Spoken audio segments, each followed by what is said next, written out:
When I collapsed at work, my parents ignored the call, and my sister posted, "Family day without the drama." Days later, still weak in the hospital, I saw 74 missed calls and a text from Dad. "We need you. Answer immediately."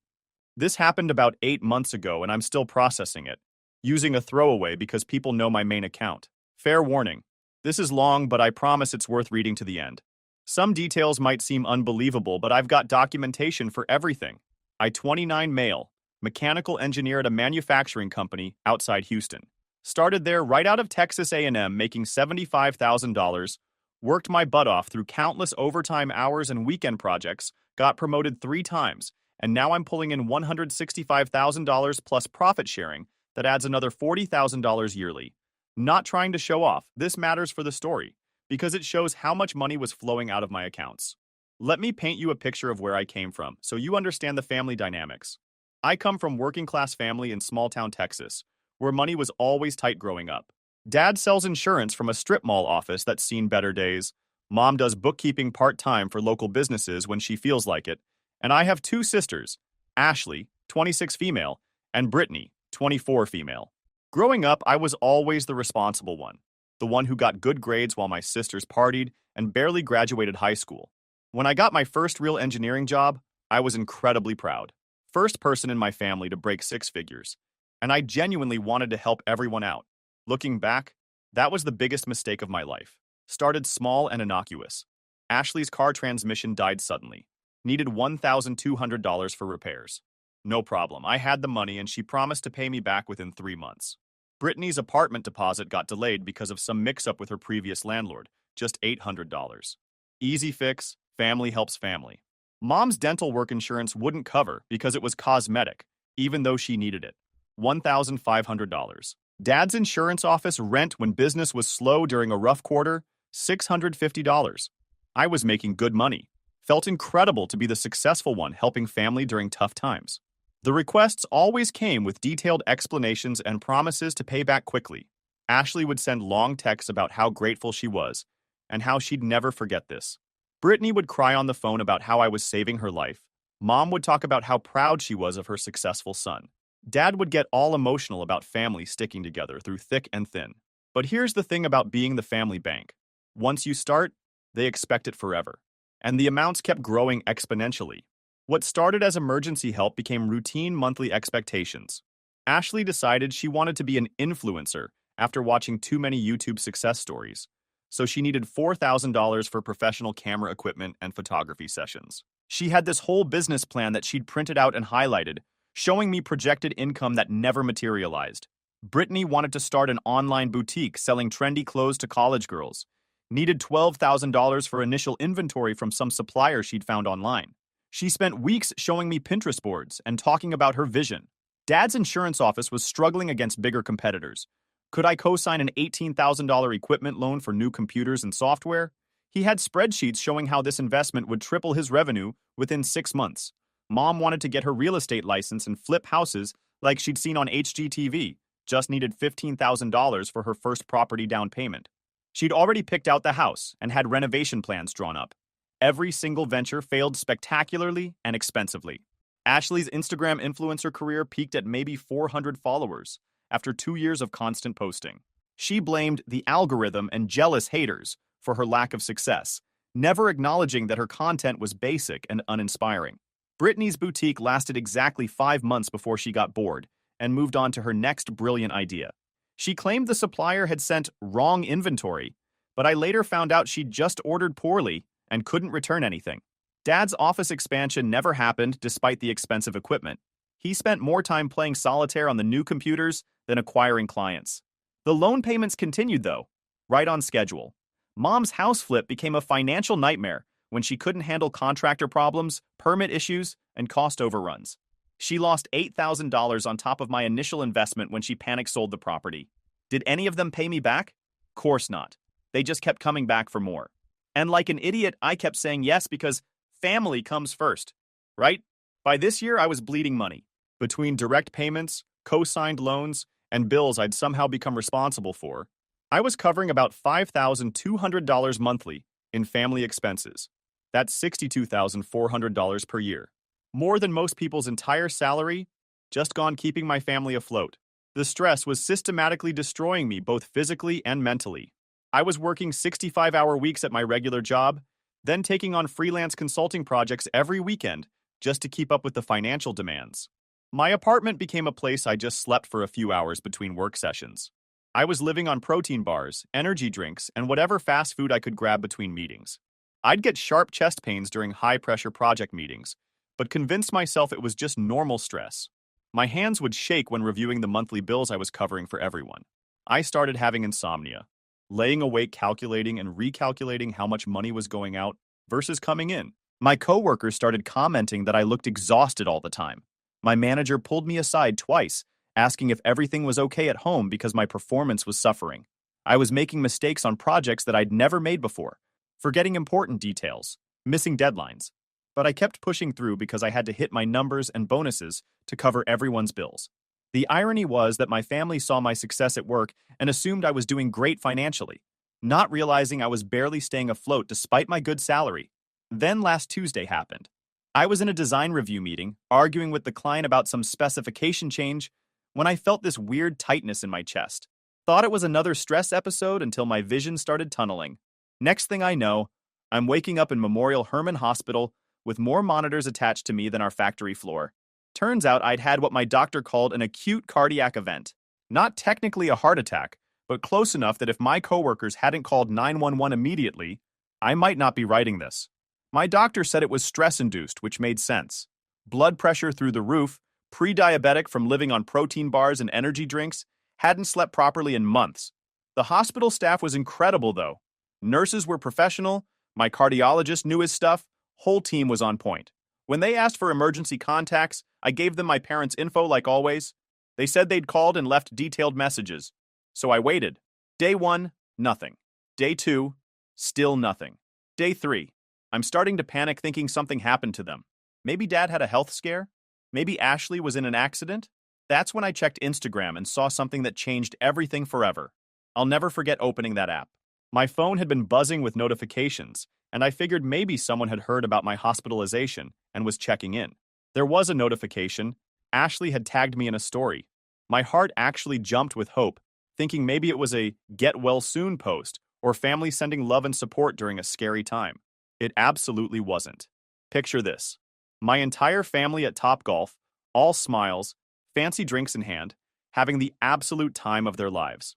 Ashley, wearing some $300 designer outfit I'd probably financed without realizing it.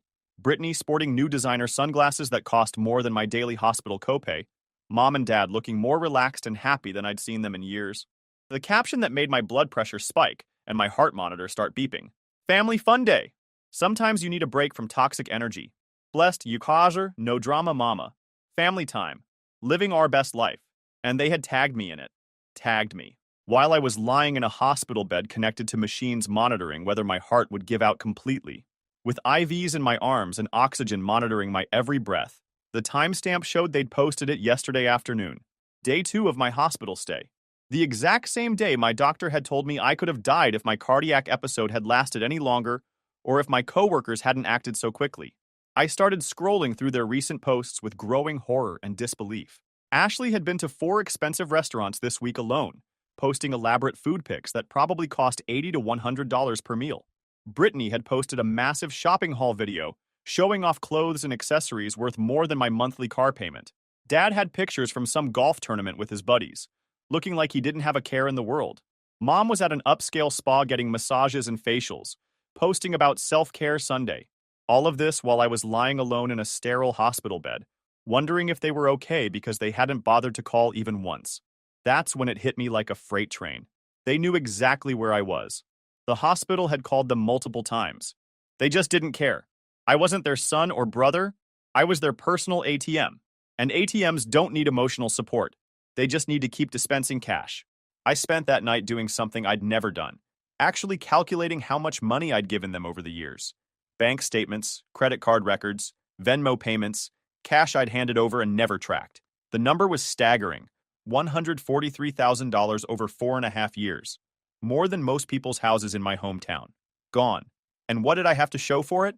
A hospital bed, a failing heart, and a family that celebrated when I wasn't around. But while I was crunching numbers, my phone started buzzing with alerts from my bank app.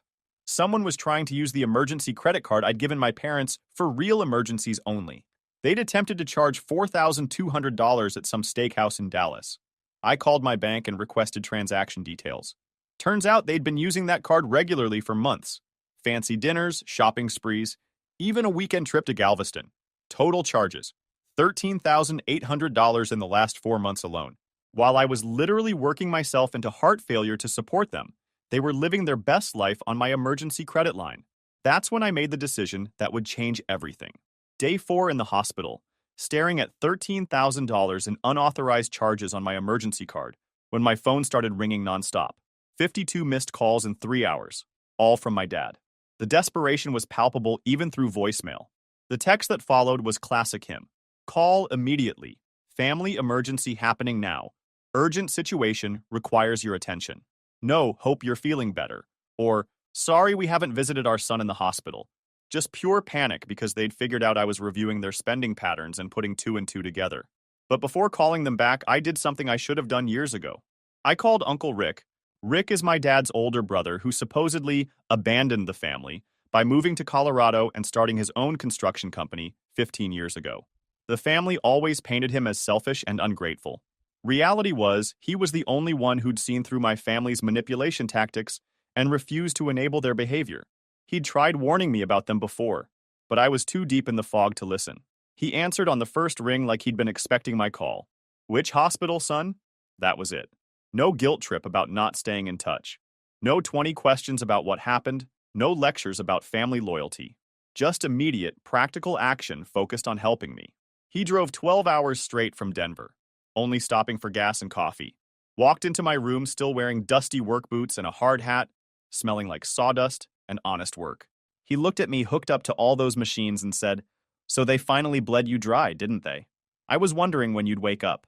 Rick stayed for 4 full days, sleeping in the uncomfortable hospital chair and refusing to leave my side. He actually talked to my medical team like an adult, asking intelligent questions about my recovery timeline, treatment options, and what lifestyle changes I needed to make. When insurance was being difficult about covering my upgraded room, he quietly handled the difference without making a big production about it. Just got it done, like family should. Then he pulled out his laptop and said we needed to do a complete financial audit of my life. Time to see how deep this rabbit hole goes. The audit was eye-opening and absolutely terrifying. Rick has a business degree from UT and 20 years of experience running his own company.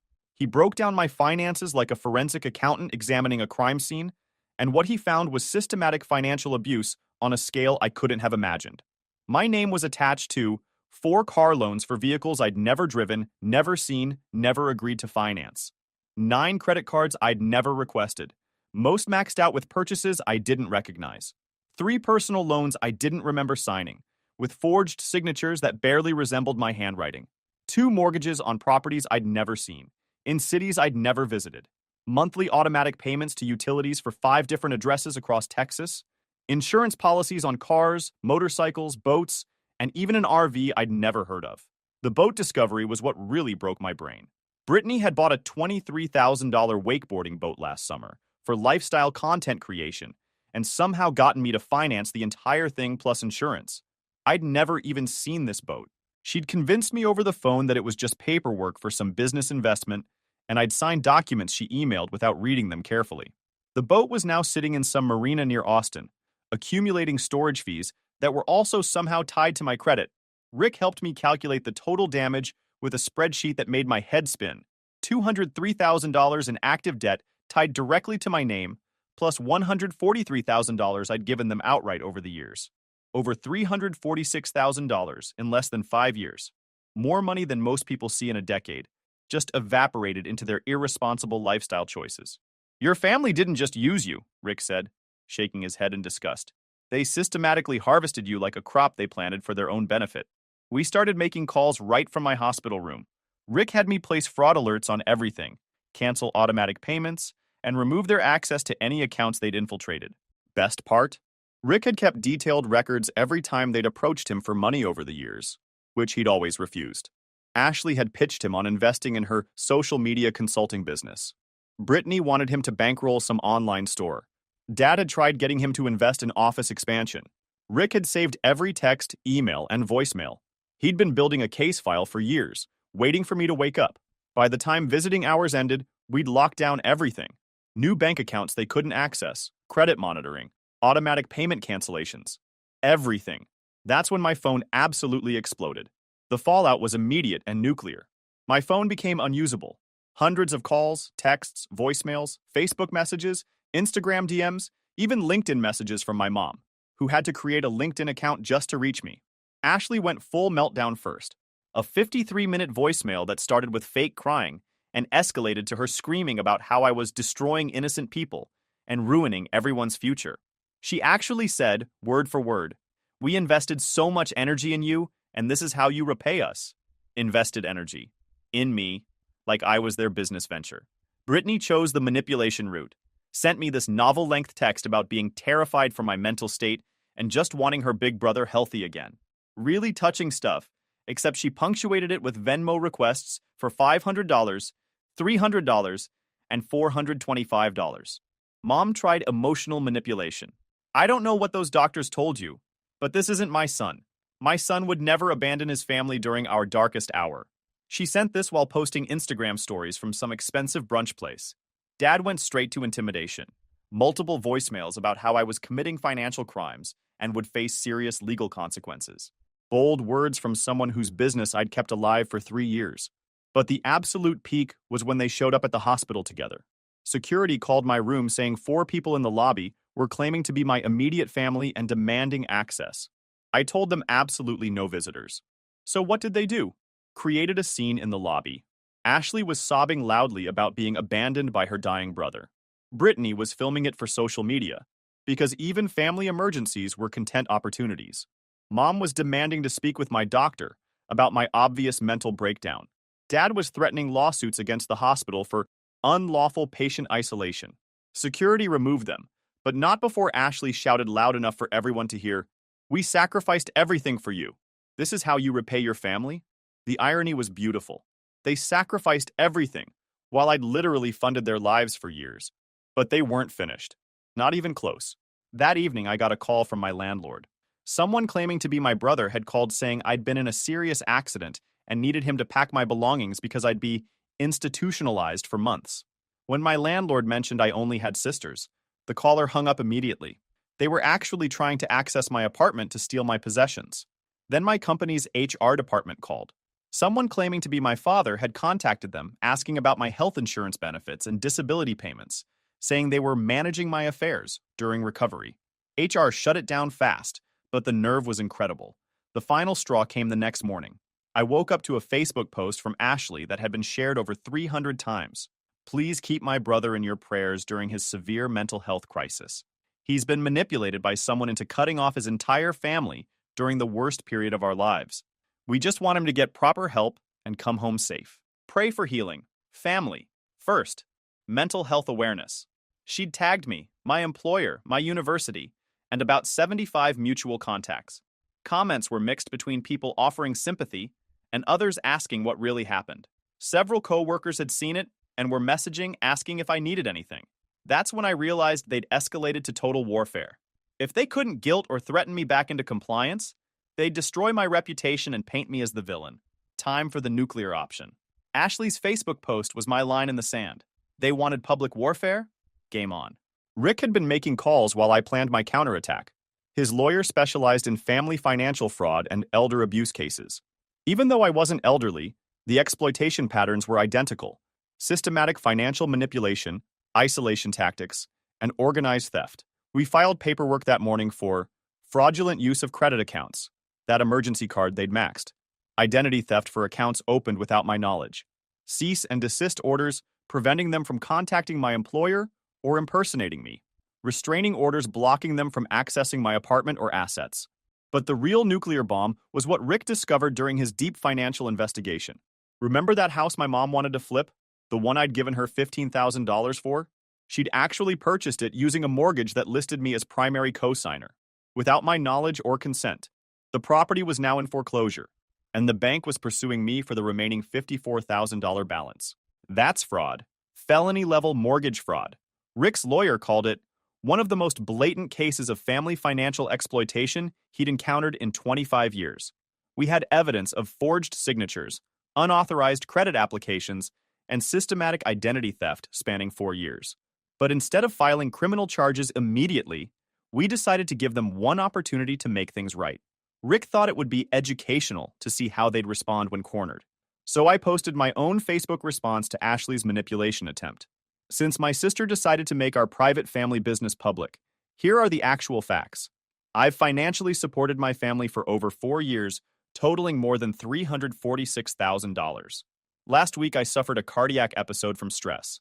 While I was hospitalized, they celebrated my absence on social media while maxing out my emergency credit card. I've discovered multiple fraudulent accounts opened in my name without permission, including a mortgage I never signed. I'm working with legal counsel to address the criminal fraud charges. I hope they find the help they clearly need. Truth. Fraud. Moving forward. I included screenshots of the credit card charges during my hospital stay and their Instagram celebration post. The response was immediate and devastating. Ashley's post went from 300 shares to over 3,000, but now comments were absolutely roasting my family instead of supporting them. People were calling them parasites, con artists, and much worse. Local news picked up the story because of the family abandoned son during heart attack angle. It spread through regional social media groups, and suddenly thousands of people knew about my family's behavior. Ashley's Instagram followers dropped from 1,400 to 200 in 3 days. The few local businesses sponsoring her, mostly boutiques and restaurants, terminated their partnerships immediately. Brittany's online store reviews got bombed by people calling her a scammer. Dad's insurance office Google page was flooded with one-star reviews mentioning the story. But the most satisfying part? Mom's real estate license came under state investigation. Using fraudulent documentation to secure property mortgages is a major violation for licensed agents. The state board suspended her license pending full investigation. They went from trying to publicly shame me to being publicly humiliated themselves in under 72 hours. That's when the desperate begging started. 4 weeks later, I was home recovering when Rick called with updates.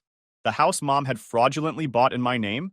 It sold at foreclosure auction for significantly less than owed. The bank was pursuing the deficiency judgment against both of us, but since I could prove fraud with documentation, they were targeting her exclusively. She was facing a $58,000 debt she couldn't possibly pay, plus potential felony charges. Dad's insurance office had officially closed. Turns out when your Google reviews mention family fraud and steals from his own son, people stop trusting you with their insurance needs. He was facing personal bankruptcy and had received eviction notices. Ashley's influencer career was completely dead. She'd lost 85% of her followers, and her desperate attempts to rebuild with increasingly dramatic content had gotten her shadow banned on multiple platforms. Her engagement was down to single digits. Brittany's online boutique had collapsed. The combination of terrible reviews, lost customers, and her own poor business skills had killed it. She was working retail at Target now, which she posted about with #humbled, #grateful, still trying to turn everything into content. But here's where it gets really satisfying. I got a call from an unknown number. Ashley, crying so hysterically, I could barely understand her words. Please, I'm literally begging you. Just tell people this was all a huge misunderstanding. My entire life is destroyed. I can't get any sponsorships, nobody will work with me, and Tyler, her boyfriend, broke up with me because his family saw all the posts. I'll pay back every single penny, I swear on everything. I let her finish her entire breakdown. Then I said, Ashley, you don't have any money to pay me back. You never did. That was always the problem. She hung up but called back 2 hours later with Brittany on speaker. Brittany immediately jumped in. Look, we know we messed up badly, but you're still our brother. Family forgives family, right? We can figure out some payment plan. Maybe I can get a second job and pay you back like $200 monthly. I actually laughed out loud. $200 monthly? At that rate, you'd be 75 years old before paying back what you stole from me. And that's without calculating interest. They both started talking over each other about payment plans and how they'd learned their lesson, and how I was the only person who could save them now. I said, you're absolutely right. I am the only one who can save you. But explain to me why I would want to do that. Then I hung up and blocked both numbers. The calls from Dad came next. 7 voicemails in 2 days, each one more desperate than the last. The final one was him actually crying, something I'd never heard in my entire life. Son, I know we messed up terrible. I know we all did wrong by you. but I'm about to lose absolutely everything. The office, the house, the cars, everything your mother and I spent 30 years building. I can't file bankruptcy because of these fraud charges hanging over me. I need maybe $85,000 to settle with the bank and another $40,000 to get back on my feet somehow. I'll sign any contract you want. I'll pay whatever interest rate. Just please don't let your old man lose everything like this. Mom's call was the most pathetic thing I'd ever heard. She'd lost her real estate license permanently and was facing serious criminal charges. She was looking at possible jail time and definitely complete financial ruin. Baby, I made a terrible mistake with that house situation. I thought I could flip it quickly and pay you back before you even noticed anything was wrong. I never meant to hurt you intentionally. I'm your mother.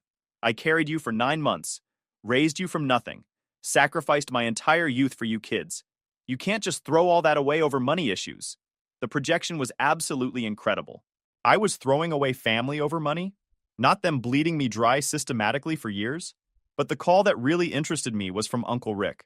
They've been calling me constantly too, nephew, begging me to talk sense into you. Your dad offered to sign over his truck title if I'd convince you to help them. Ashley said she'd pay me $1,000 to give her your new phone number and address. He paused for a long moment. What's your move here, son? I'd been thinking about this decision for weeks. I had the complete power now. I could save all of them, every single one, with a single bank transfer. Heck, I'd already recovered most of the stolen money through raises and bonuses at work. But then I remembered that Instagram post. Family fun day. Sometimes you need a break from toxic energy. I remembered lying alone in that hospital bed while they celebrated my absence. I remembered 4.5 years of being treated like a walking ATM instead of a son and brother. Let them face the consequences, Rick. Let them all face exactly what they created. 8 months later, I'm writing this from my new house in Dallas. Took a promotion with a defense contractor that came with $195,000 base salary plus performance bonuses. Turns out when you're not hemorrhaging $5,000 monthly to ungrateful family members, you can build real wealth incredibly quickly. But let me tell you exactly how this story ended, because it's even more satisfying than I planned. After I refused to rescue them, things got progressively worse for my family. Much worse. Mom's criminal case went to trial. She pled guilty to mortgage fraud and received 20 months in county jail plus 6 years probation. The $58,000 judgment became a permanent lien against any future assets she might acquire. She's financially destroyed for life. Dad's bankruptcy was denied due to fraud associations. He's working at a small insurance agency now, making maybe $35,000 annually if he's lucky. Lost the house, all vehicles, everything. Living in a one-bedroom apartment and riding city buses to work. Ashley moved back with mom and dad right before they lost their house, so she got evicted too. She's working double shifts now, Target during the day and food delivery at night.